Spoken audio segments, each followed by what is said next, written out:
Do you often get blindsided in a quarterly review and lose total control over the meeting? Well, you're going to love today's video.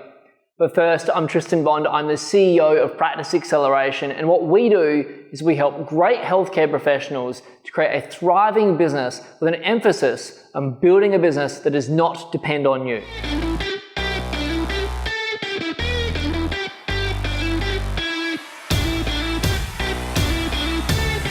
It happens every quarter.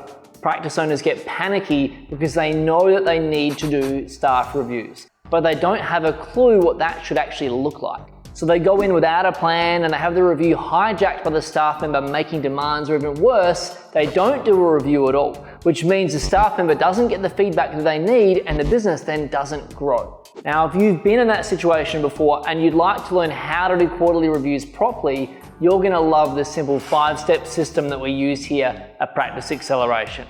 And our clients use this as well and they love it. Let's dive in.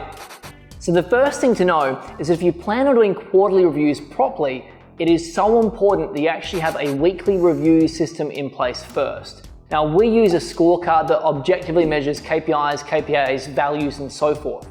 This is important so that your staff member understands the benchmarks for success inside your practice. It also sets the agenda for your reviews and gives them less room to hijack and try to push back on you in the meeting.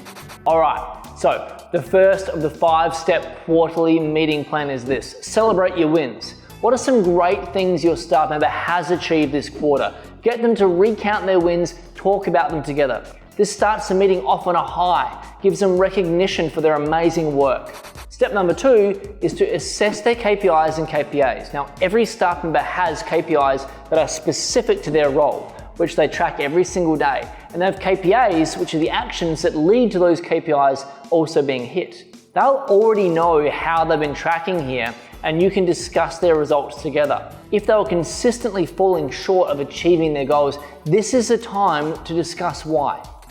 Step number 3 is to rate your team member on upholding your core values. By the way, this is something you should be doing every single week. Your core values aren't just words on a wall, but the DNA of your practice. You should be breathing life into them every single day. So rate your staff member on how well they're upholding each of your core values, because there's no point having someone on your team that's killing it with their KPIs, but they're toxic to the rest of the team.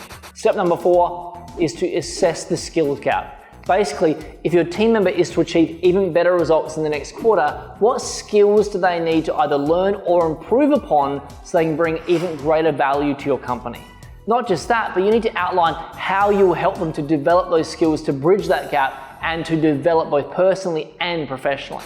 Now, you might have guessed what the last step is, and if you have, you get top points for following our line of thinking. The last step in the quarterly review meeting is to have an action plan.